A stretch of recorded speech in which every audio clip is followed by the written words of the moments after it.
I might just bring on a little video here Yes. that someone very special forwarded to me, Wazza, and It should be and then we interesting. can, and this will be something that we can then launch into the where's our video? Here we go. Just have a little listen to this and watch of this, guys, and Wazza.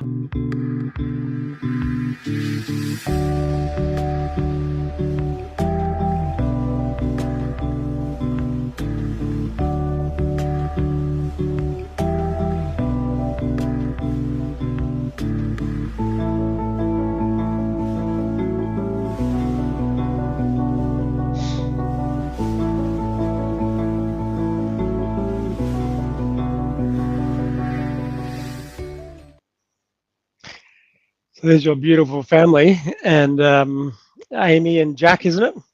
Yes, that's right. My darling wife has been conspiring in the background here, Dave. Yeah. Um, so look, and also I know I showed a couple of photos of you um, looking a little bit Worse Poorly. for less wear. worse for wear. Okay, and this is what we're going to talk about: your incredible journey recovering from this freak event that that nearly that I think we can be frank and say it nearly took you away from us, not just once, twice, three times maybe. Yeah, 3 times I came back, and I still didn't see any lights, just the back of my eyelids. Incredible. But yeah, well, you're a CrossFitter at heart, and I think that plays a huge part in why you're still here with us. But tell us all about it. Yeah, let's 51, Warwick, or 52 now? 51, 52 Down in this Tasman. year, Dr. Dave. Mm-hmm. I've just spotted the title you've got up here about life, death and CrossFit. I think they all go together, don't they? I was a level 1 trainer for 5 years, so I kind of knew my way around the gym. And there you go, Medina. Yeehaw. So this is the event that you entered last year. Yeah. What's it called? The Enduro Jam. Medina Enduro Jam. That's it. Yeah. So tell us a little bit about that. So what is that? Is that like a national thing or international? People come from around the world to enter this. They have some pro riders there. Mhm. Definitely national. It's open to anybody, so Gumbies like me can go and enter and pretend that they're racing themselves. It's all timed laps, so it's time trial. It's not like someone's right on your tail or jostling for position. It's like No. they're all kind of time trials, are they, to do this That's right. the downhill circuit? All timed laps. They send you down, 2 or 3 minutes apart, so you do have people coming down the same trail. You're not sort of out there on your own for ages. Wow! And look at this! Look at this countryside. This is the this is in near Hobart, is it? Not Launceston? Or? Yeah, the back of Hobart. So if you Google Hobart. Mount Field, you actually see Mount Field summit from the top of the shuttle point at Medina Bike Park. Down on your third run, and what happened? Yeah. Well, partly I don't know. Basically, I think it was about 2/3 of the way down, I've been told. And essentially it was just lights out. Just Lights out. Cardiac arrest, plopped off the bike into the dirt. And it's a well organised, actually I would say very, very well organised, very well resourced event. And they have very high level medical staff stationed around the course. And I was fortunate enough to have my cardiac arrest and fall off my bike only 100 meters or so from a group of volunteer medics. And so someone saw me come off, yelled out for support, and basically they legged it up. And one of the volunteers started CPR. So they probably just thought you crashed at that stage, I imagine. They wouldn't even known that you've had a absolutely, and that's what they're trained for. Yeah, is traumatic injury. They're expecting someone like me to wrap myself around a tree at 40 k's an hour. And But you can't yeah, remember having any sort of chest pain or funny little palpitations on your way no, down and go, holy shit, this doesn't feel right. Yeah, no, from a cardiac perspective leading into it, it was just lights out. It's completely instantaneous. asymptomatic, Dave. That's And terrifying. if I Absolutely did terrifying. experience anything prior to the arrest, I Mm, don't remember it. So can't remember. maybe I blacked out. Maybe I've got some of that retrograde amnesia. Mm, mhm. But I don't think so, based on what I Yep. recall of the run. Yep. Your heart stopped and they Yep, started CPR on the dirt track there. yep, yep. I They got my started helmet off CPR. and Mm. did the, early CPR. Fortunately, so it And was do 15 you know who minutes. that? Do you know who that was? Was it? Have I you do spoken to now. that Yeah, person? You found out. You sort of you reached out. I'm glad I got rid of that horrendous shave that they've done on my face there. They butchered my beard, but Yeah. So this yeah, is this no, is in Hobart Hospital. Is that's this in the where Royal you Hobart. Yeah, yep. Royal Hobart? So you get choppered down there, and then Yep. into the ER, into the intensive care unit. What's the obvious life support and angiogram? Is that what Yep. happens next? Yeah. So the trauma team at the bike park figured out that it was cardiac, and I know my wife's half listening in the other room, so she'll correct me if I screw this up. But I'm pretty sure they detected that I was in VF, Mhm. ventricular fibrillation. So that was what alerted them to the fact that it's like, oh shit, this isn't trauma. This is he's had a cardiac arrest. So Mhm. then they started treating me for that, got me on adrenaline, all sorts of funky stuff. Flew me Mhm. to the Royal Hobart, where I was admitted, as you said, Dave, through the ED. And then they had to figure out what the hell was going on. And it was even queried on my medical charts that suspected impact with a tree at 40 k's an hour. So they're looking for spinal, trying to rule out spinal injuries. I'm unconscious. Amy's uncontact. Well, she's 3 hours away. No idea what's going on. None of my mates are there. They're just having to fly blind, literally. But also, I was not in a very good way. I was critical and unstable, so they couldn't stuff around with lots of imaging. They did some basic scans. Mm. I mean, can't find anything obvious. Mm. Got the cardiac team involved, and yes, angiogram.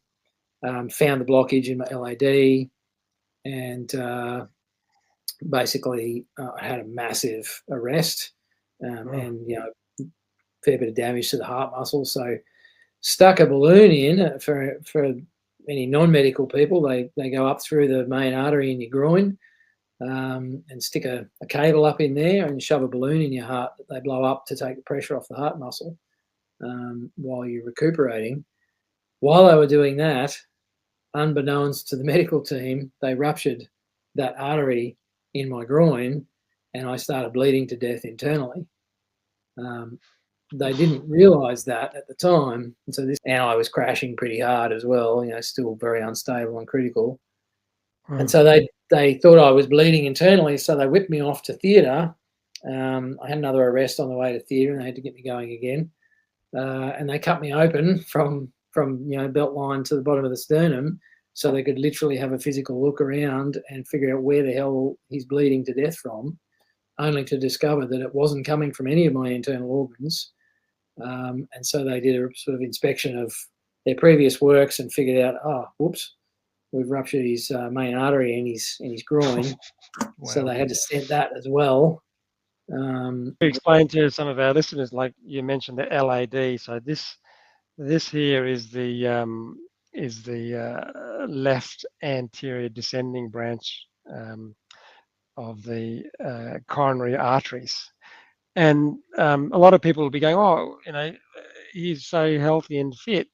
What the heck's going on? Why did someone who's so healthy and fit um, have a heart attack whilst doing healthy activity?" So this is one of the peculiar things about the left anterior descending artery is it's got this big right angle bend on it.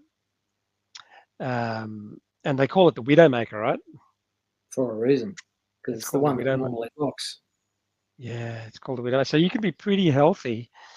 You can be pretty healthy, and if you've got a really tight angle here on the LAD, it's just a site for turbulent blood flow. And over years, that turbulent blood flow can lead to a little bit of accelerated atherosclerosis on the blood vessel, and then you get a bit of a plaque build up, and then boom, it's lights out, because it supplies a big part of the ventricles, the big heart muscle pump, what we call the ventricles, that pumps blood out of the aorta into the brain. So when that stops pumping, no blood flow to the brain. It's a very quick blackout. It's a fast and painless death, Dave. I can attest to that. Yeah.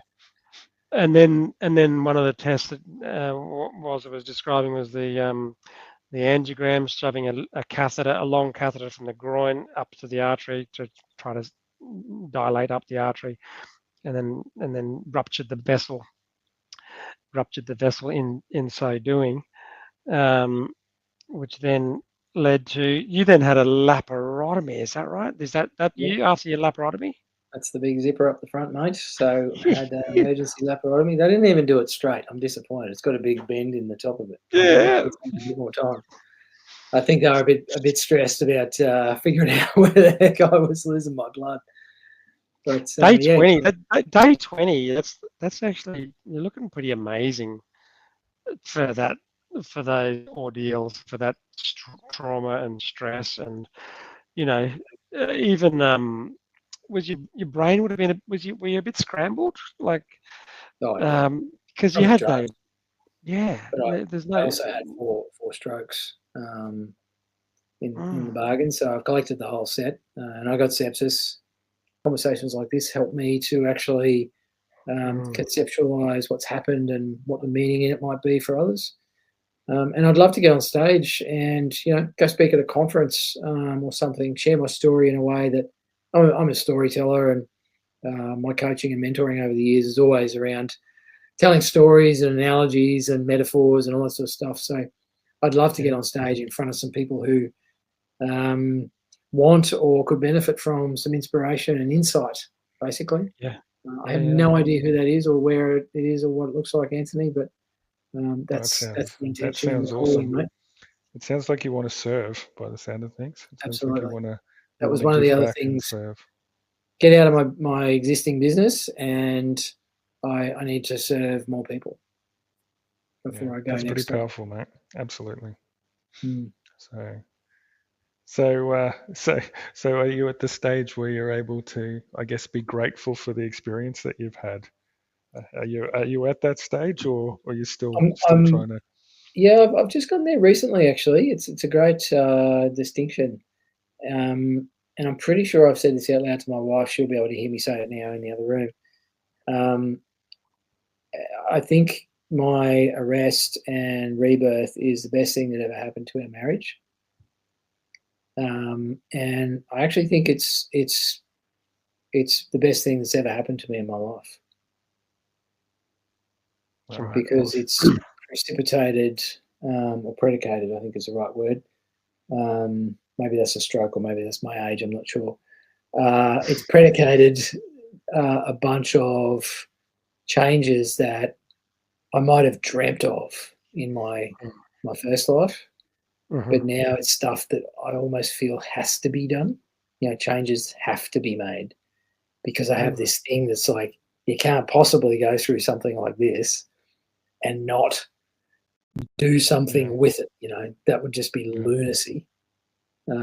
So I think it's been a wonderful experience. I've met some incredible people. It's caused some friendships to blossom. It's brought my family closer together. It's scared a few people into making some changes they probably should have made years ago.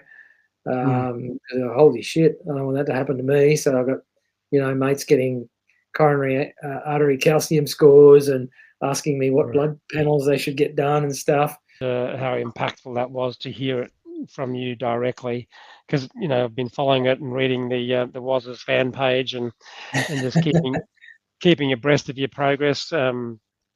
But man, it's been impactful, and I just hope other people can listen to this. I want to share. I'll be sharing this video with my friends, because I think you're right. You serving and talking to other people about your story is gonna change people's lives for the better. I hope so, because it's Yeah. honestly, mate, if I was giving a Google review for this whole experience, it'd be 1 star. Yeah. Would not recommend. Yeah. I know I said it's Well, been you a great want experience. the outcome, right? You want the outcome that you're getting now, just not all the process of having Sometimes, to go through it. sometimes that's the only way to get to that level of understanding, isn't it? Like you need That's to. right. There's so many But metaphors. we can benefit from it. Anthony and I are benefiting from it without having to go through it. Like I just want my kids to listen to this podcast. I want Harry and Charlotte to listen to it. I want my friends. I want the gym, all the members in the gym to listen to it. Man, it's fantastic. So thank you so much, Wazza, for sharing your time with us. The feeling that Pleasure. we're important enough to spend an hour and a half of your precious time with us on a Wednesday night. It's been And a pleasure, hopefully, Dave and Anthony, and I appreciate the invite too. yeah, It doesn't have to be 1,000 people. I think that's where I know I've got it a little bit wrong over the years. To save someone's life or their family or their stress levels. So it's absolutely worth it. So thank you for the opportunity. Absolutely. Mate, let's get you back on in 2026 after you've signed up for the CrossFit Open again. Be one of those Looney Tunes doing it from home. We'll go through, yeah, because you'll have to do video uploads of all your home workouts. But that's the beauty of it. It's open to everyone and anyone. That's right. I still got the shirt, mate. I'll have to get another one. Yeah. Okay, my friend. All right. Stay well, and stay in touch, and we'll talk soon, I'm sure. Throw down again Thanks, soon. Waz. See you later, mate.